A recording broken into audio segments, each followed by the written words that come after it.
And I will start by asking you to introduce yourself and tell me a little bit about where you came from, your family, just general overview about yourself. Yeah, I'm Wayne Bates. I'm a studio potter. I've made my livelihood working in the studio and selling the work mostly at wholesale and retail in the East Coast. My wife taught here at the university in voice. She was classically trained in voice. So she had the job with the benefits. So one of you gotta have the benefits. Yeah. I have two daughters, one of which is very interested in arts and arts for the handicapped. And the other daughter, works at a milk plant, Saputo here. But they both have been here for a long while and very supportive of what I do. Where are you from? Well, I grew up in Tennessee. I was born in Tennessee. And I grew up in Athens, Georgia, and then I grew up sorry, I have Parkinson's, so every now and then my mind just shuts down. Jackson, Tennessee. But we've been here the longest. We moved here in 1978 from Philadelphia. In Philadelphia, I was chair of the crafts department and worked, in the ceramic program there, and enjoyed the city and enjoyed the museum, Philadelphia Museum of Art, which has 4 of my pieces, which I'm very proud about. And and so I went travel. I think of myself as traveling, going on the road, because that's what I do. Make the work here, travel to these show locations, wholesale the work some, and retail the work some. How did you discover pottery as an art medium? I was in undergraduate school in Jackson, Tennessee, at Union University.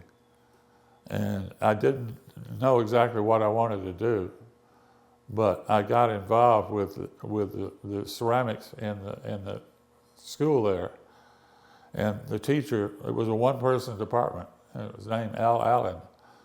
And they had a little ceramic program. And so he saw that I was interested, and I was. And he said, do whatever you want to do, just don't burn the building down.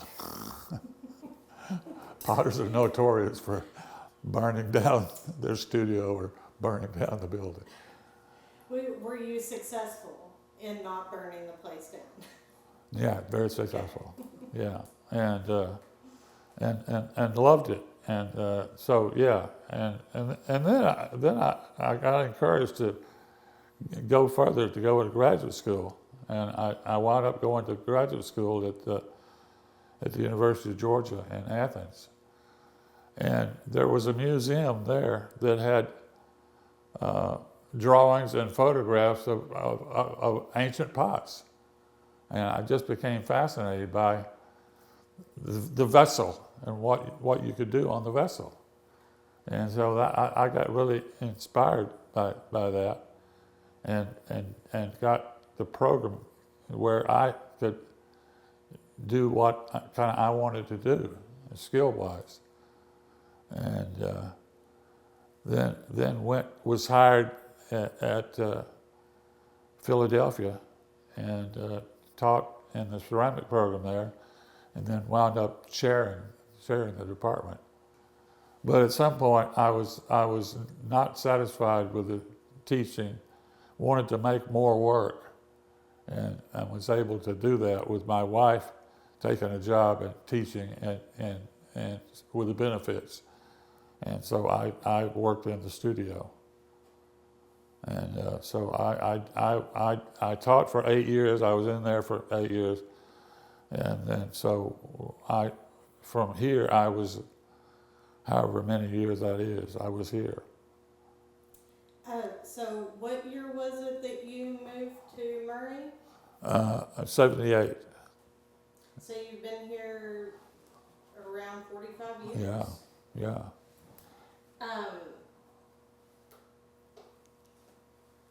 So it sounds like when you were introduced to pottery, the instructor was kind of hands off. So were you largely self-taught? And Very, just very exploring? soft. There was the potter's wheel in there, Kloppenstein. You've seen them. You know what they are?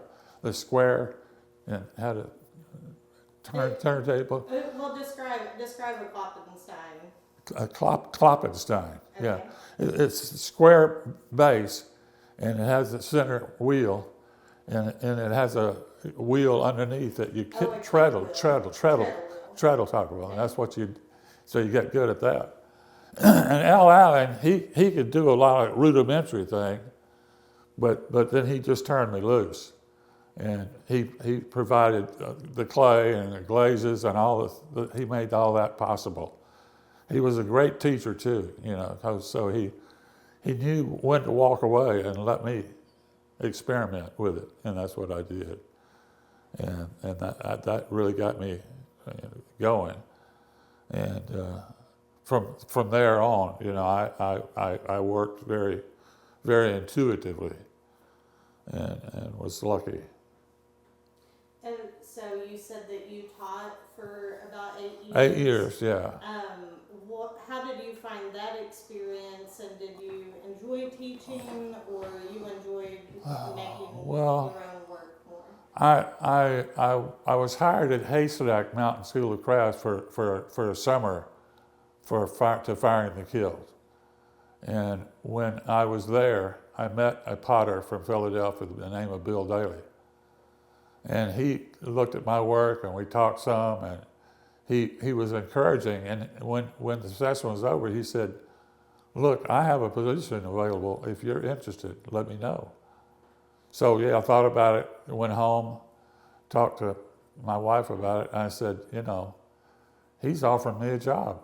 And so yeah, we took it. We moved to Philadelphia, and she was willing to sing, and she was a real good singer, and she also was a sight reader in singing. So choir directors you want sight readers, people that look at it and just write, don't have any instruction at all. So she was able to do that, and then of course I taught. I also renovated the Mercer Tile Works, Henry Mercer, and I did that over 3 years while I was teaching too. So I had some experience with that, but yeah, I had problems with the teaching, and some of it bothered me. It bothered me too that we were making these potters, so there's not going to be any jobs for them. What are they going to do with this? What are they going to do with this skill? And I didn't get any real good answers to that. And it still goes on. I think that's fine if they can figure out, how they're going to make a living from doing it. So this is not something you would recommend for people to do? No, it's not a great job to make a living from. If you can figure it out, though, it is great in the tactile sense. In other words, I like the feeling of it. I like the handling of it. I like all those things about it. And that part of the thing I encourage people to do. And I'm even helping our Murray Art Guild have a ceramic program. And ceramics is the world's most fascinating hobby. You can see it, You've been around it too. And if you got to figure it out, though, how are you going to go about doing it? So that's. Well, I was going to ask, do you feel like being able to do creative work and having creative expression and that tactile connection to the material, do you feel like that's provided you any mental health benefits or physical health even? I cannot imagine what I would do, because what I'm doing now is something I really love doing. And aside from the how do you make a living at it, you figure that out yourself. But it's an intuitive thing that I do. I have that work before me, and then I make some decisions, and I go right into it. And I love doing it. So now that we've talked a little bit about your background, you're sitting here in front of some of your work through the years.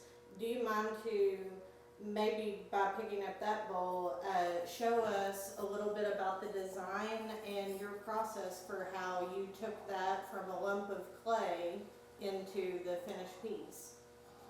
Yeah, the colors that I use they're called engobes, and that is a French term for the material. But so these are brushed on while the wheel is spinning. So that blue band, that black band, that green band, that red band, and then down here a blue. Can you tilt that forward a little bit so Sure. we can see that? See that better? And then these dots are added back. And then here, this is all cut in. And this is all cut in. So it's called sgraffito. And I think of it as carving, because that's what I'm really doing. I'm carving through the black.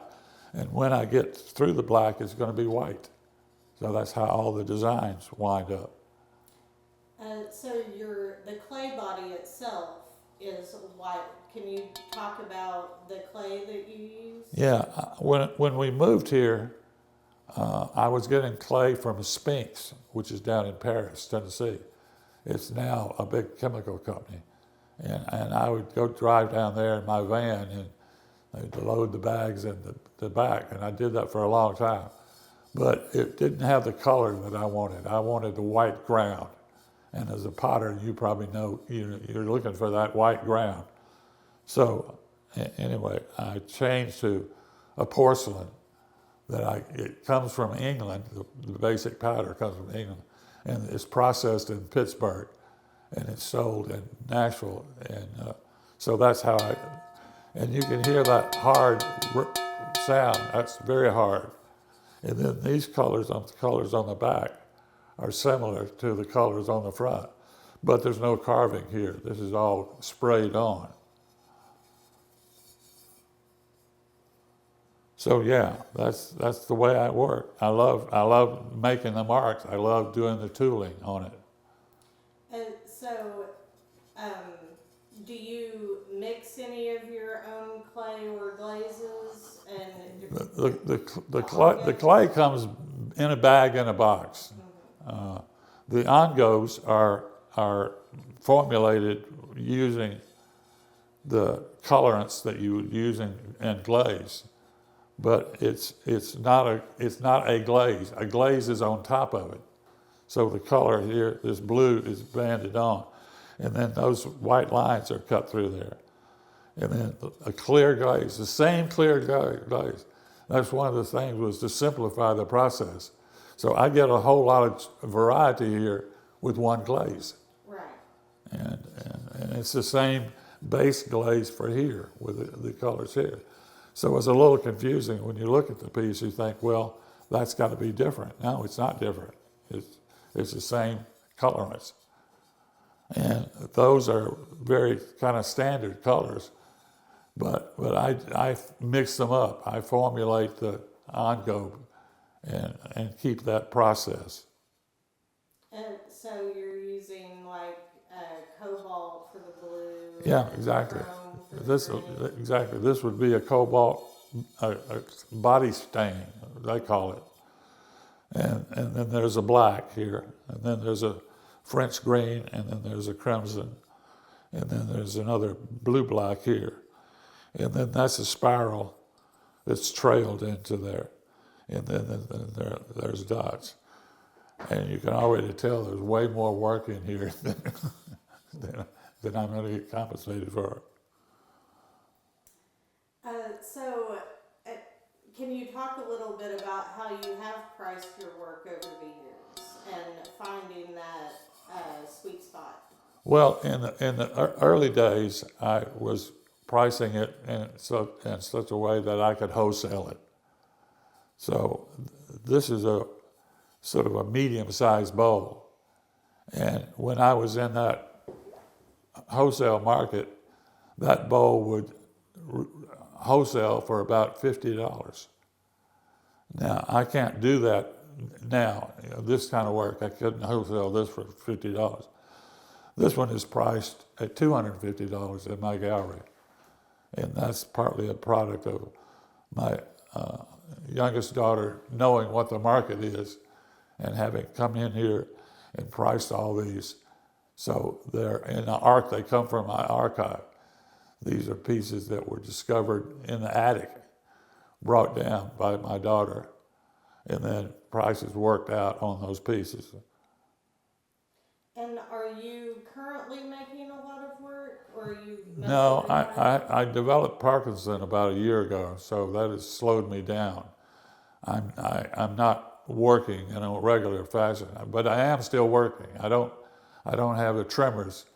The Parkinson affects mobility. As I walk around here, I have to be really careful. I could fall right down, stumble on something. So, but it hasn't gotten me yet. In terms of my hands. My hands can still do it. Have you always been kind of a one-man operation here at this point? Pretty much. I tried to use hired workers at one time, but I discovered I could not let loose of the piece. There was something else that I'd want to do, so it didn't work. I wound up having to get orders for somebody that wasn't very productive. So, no, I pretty much have been a one-man operation. And luckily, my wife was allowed that. It sounds like she's been very supportive of your work. Yeah, very much so. And also, she's supportive of helping me, build a studio and work in a studio. So, yeah. And both my girls have been very supportive too. It's like in shows that were in Nashville, the girls would go along, so it's not very far. They could help with the show, that sort of thing. They did come to Louisville a couple of times, but the big shows were in the East Coast, Philadelphia, Baltimore, Pittsburgh, Louisville occasionally, but mostly those larger cities. So is your work all primarily wheel thrown or hand built? Yeah. I got really good at the throwing, and I got to where I could thin it out. I didn't waste very much material, and so that's the way I work. And porcelain can be tricky to work with. I never found that to be true. I got the porcelain, I was working with that white stoneware, and when I changed over to the porcelain, it was sort of the same. And so, yeah. So I think I have some learned skills and was able to make that work. Right. I think a lot of people, newcomers to pottery, fall in love with porcelain, and then they find that it's too soft to pull on the wheel first, before they have that foundation. Yeah. And just looking around here, I noticed that these are all mainly what I would consider to be functional vessels. And is there something about functional pottery that appeals to you as a maker?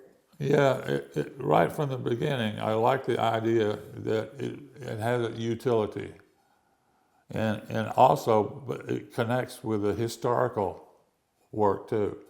And I've often thought of my work being like in just kind of this river of ideas and images that I've loved that. And I've had friends that say, make more sculptural things, make more. And I said, no, I like making the bowls. And they would discourage me. They said there's no market, and I said, well, I'll figure it out. So, yeah.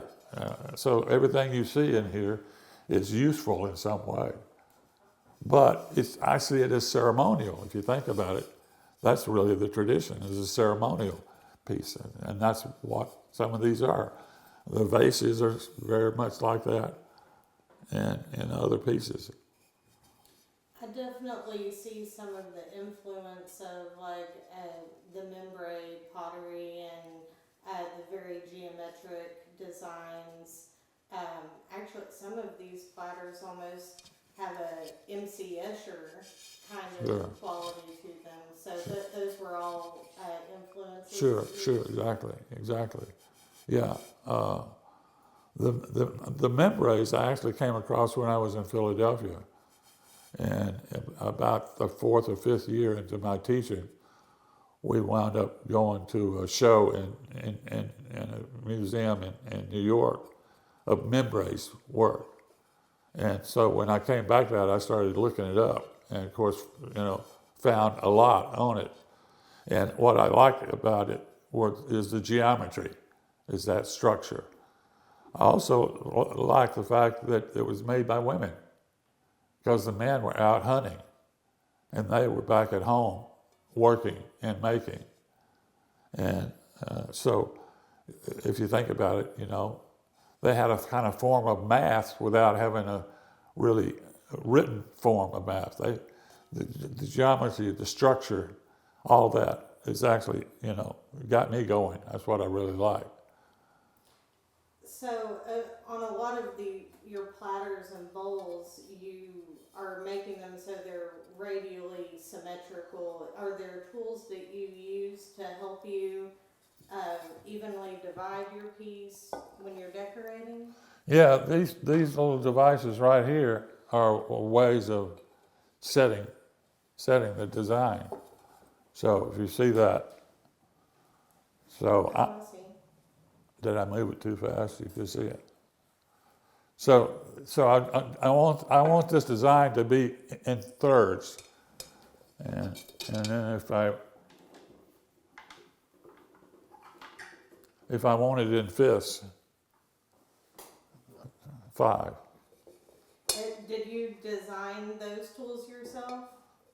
These are hoops that you use when you're quilting or when you're doing so. Oh, okay.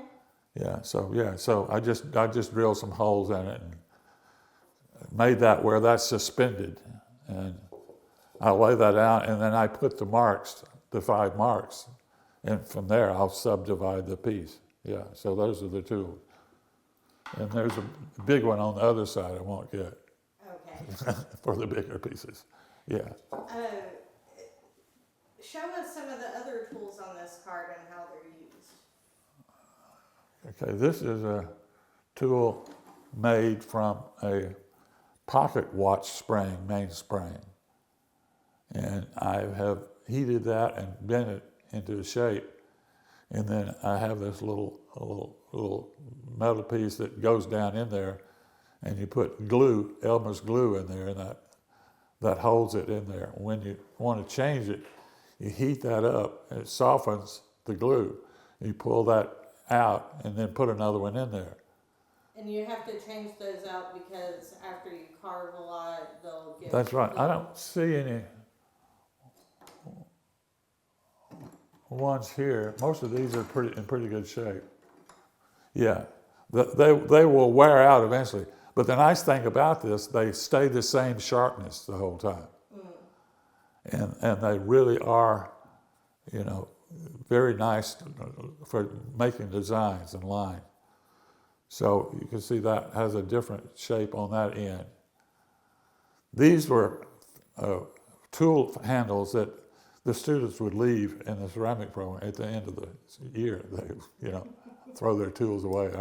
I'd pick them up and then found a way to do this. And a friend of mine who was teaching the metal program, I said, Dick, where would I get something?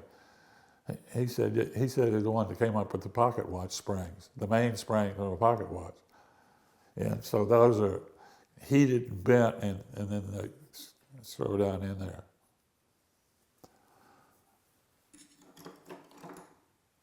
What are the forms on the next shelf down?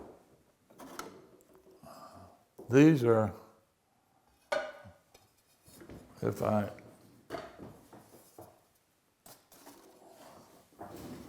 when I'm glazing, how this, where it supports that. Oh, okay. Yeah, that's all that's for. And I have a couple of these. This, if I can show you,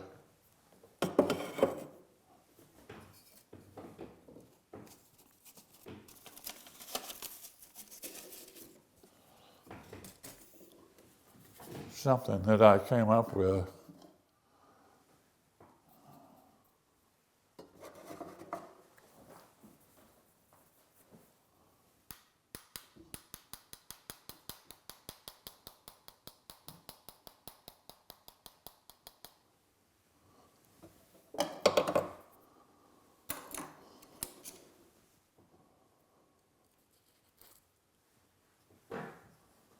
Oh, wow.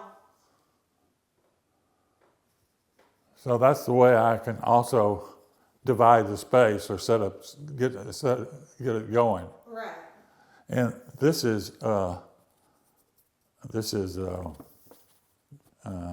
medicine powder from athlete's foot treatment, that I came across.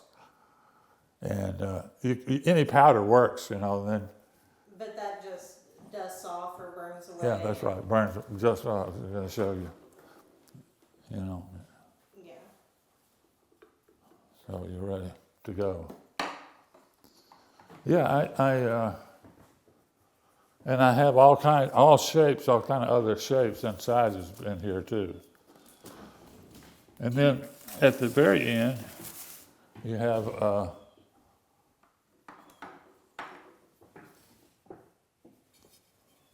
let's see, steel wool.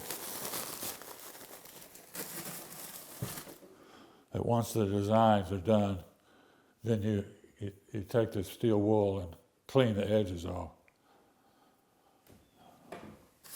Do you sign your work? I do now. I didn't when I was first starting out. This one is a piece. This is 1996 piece. So yeah, the shops wanted that for sure, because they saw themselves as selling collectible work, and so they had to be signed.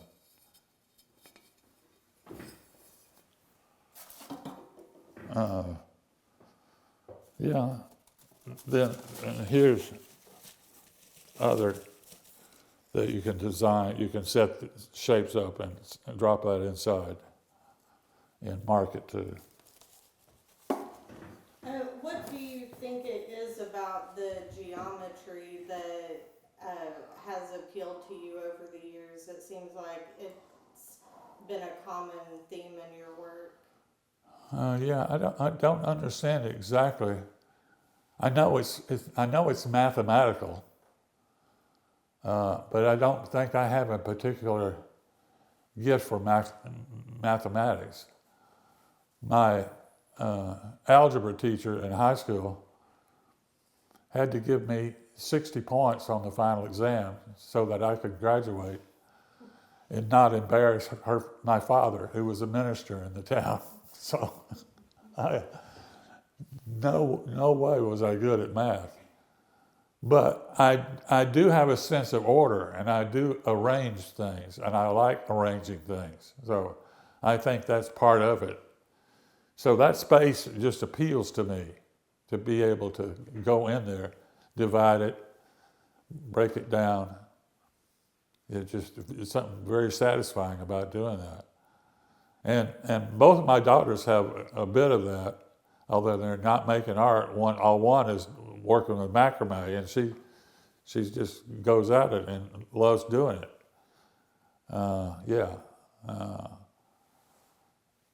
But I do think it has to do with the kind of mental thing going on. I mean, it's satisfying to your brain, to your sense of order and arrangement. And I think that's what it is. You mentioned that you had some pieces in the permanent collection at the Philadelphia Museum of Art. Yeah. And have you received any other type of recognition for your work? A few museums. Rhode Island School of Design Museum. But I was not good at promoting myself or giving them or sending. You really have to work at it to get in some of these collections, and that was not going to make a difference whether my work sold or not. It had very little influence on it at all.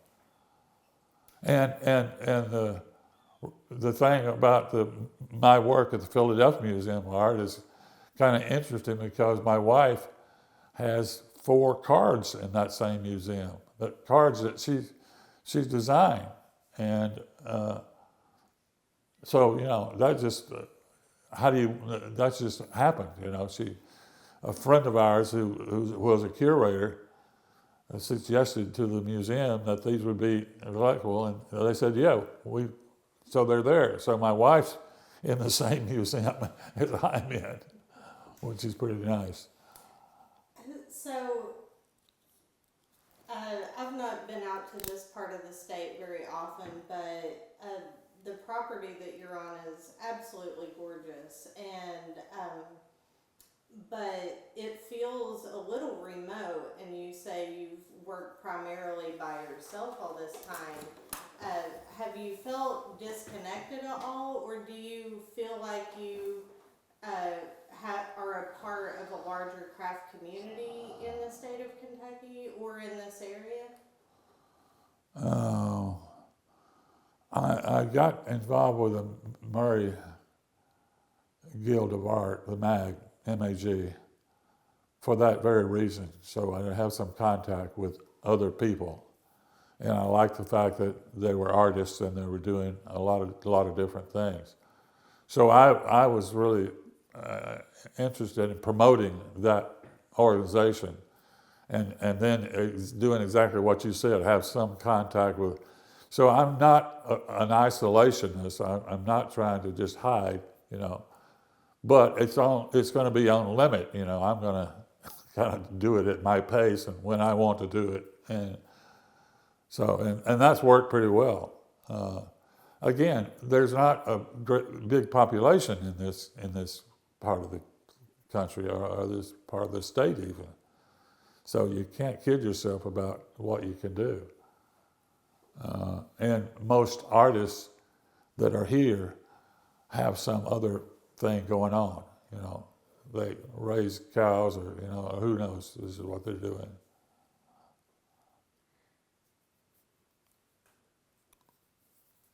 Are there,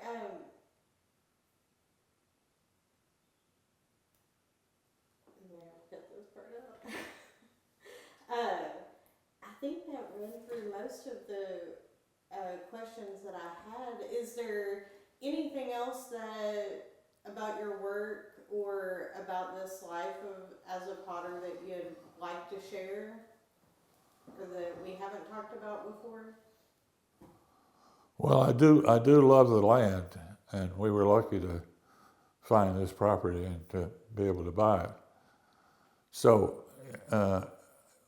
earlier days, I would work in the studio, and then in the afternoon, I'd go out and work on the property, cut down some trees, or do some work. So I loved doing that. When I was younger, when I was in high school, I worked for a man who had a little land building business, and I learned how to drive the bulldozer and the loader for the gravel loader. So I loved doing that. That turned out to be helpful here because when I got this property, a lot of trees, a lot of things that, so you wind up getting a tractor too, which was a nice part of getting the land, is having a tractor. And at my age, you're more interested in the tractor than you are some other things.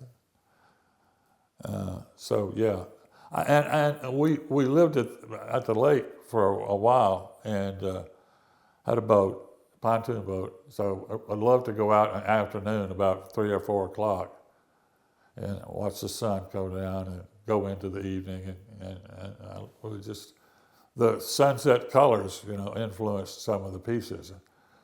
And I often talk to other artists about how it was just not fair. God had all the colors, had all the resources. We get just to borrow them a little bit. So yeah, so that was part of it.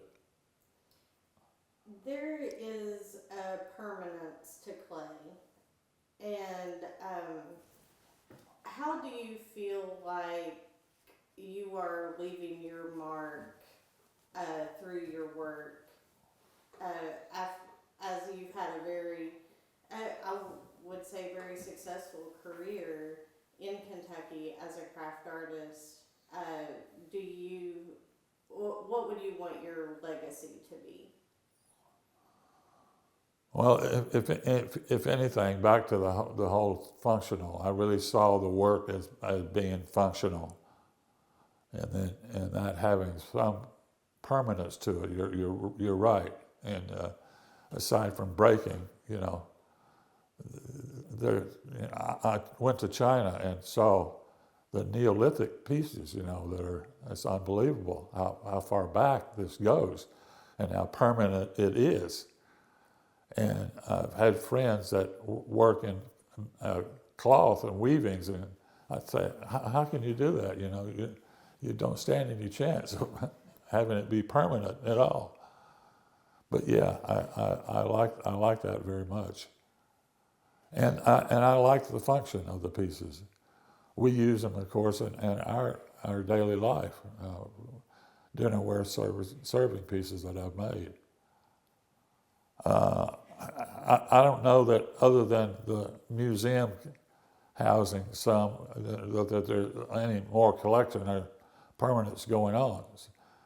Because some of them, we wind up buying here at Angel's Attic, which is the thrift store, because they wind up in somebody's estate, and they, I don't know what you call it when that happens, but yeah.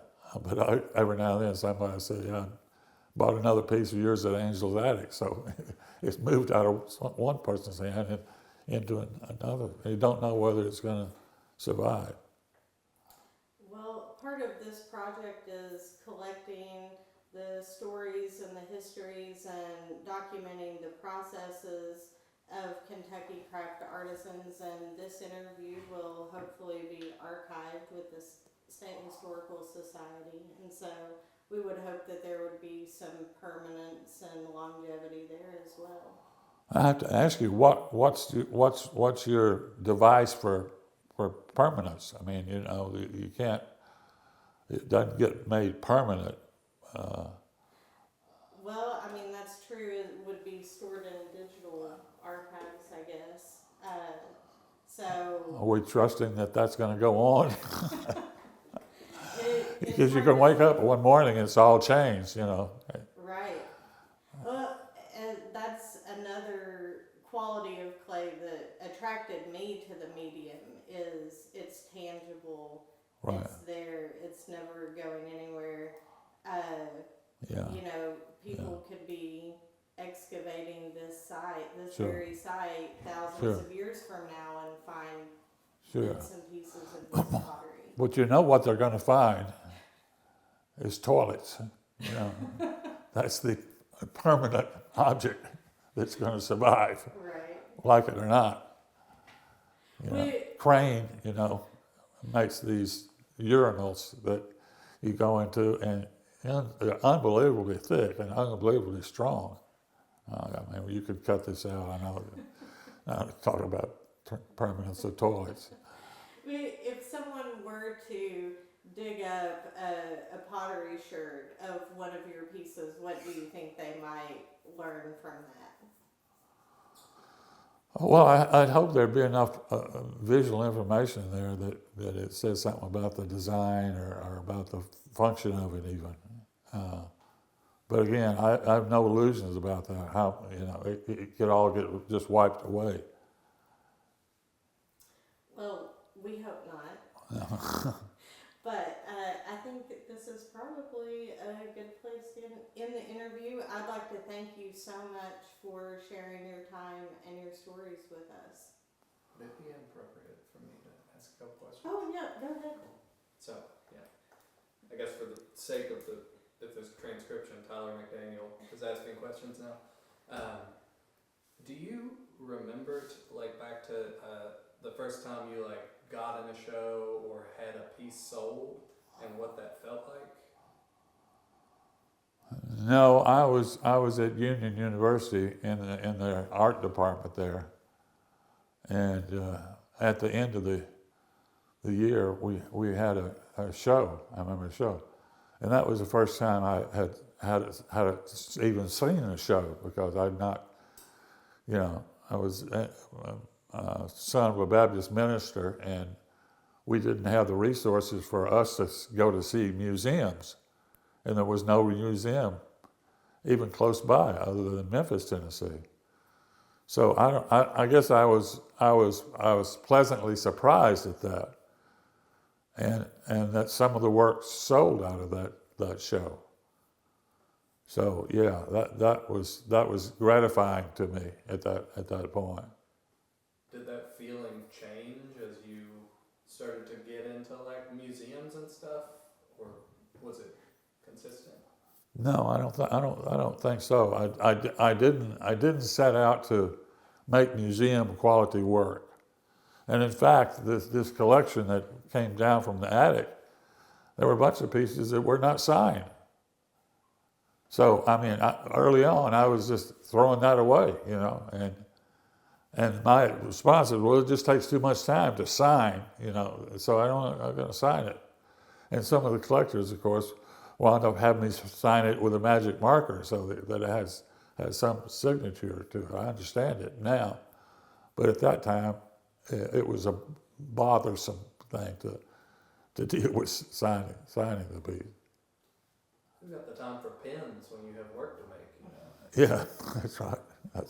I'd also love to hear, you talked about you got involved with the Murray Art Guild to meet folks and to have someone to talk to and everything.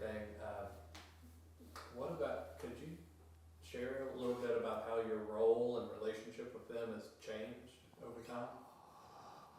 Well, on a technology basis, I built their first website, and then that has evolved now to where they can do it, and because of Square and the template programs like that. So I don't have to be in there as much. But initially, the director, I taught her Dreamweaver so that she could do the site, make the changes to the thing. So I was involved with that almost every day, going in and helping Debbie learn just this little bit or piece here, and you can put it all together once you do that.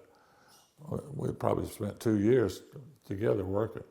Now she has a template program that she can go in and make those changes. So that was my involvement, and making sure to show up for shows is the other thing. Some young person is having a show, and you're not going to buy their work. You may not even say anything about it, but the fact that you've shown up when that young person's having a show counts. It counts for doing something. So I try to make sure that I do that and support them. And now we're at the design stage, working with the architect.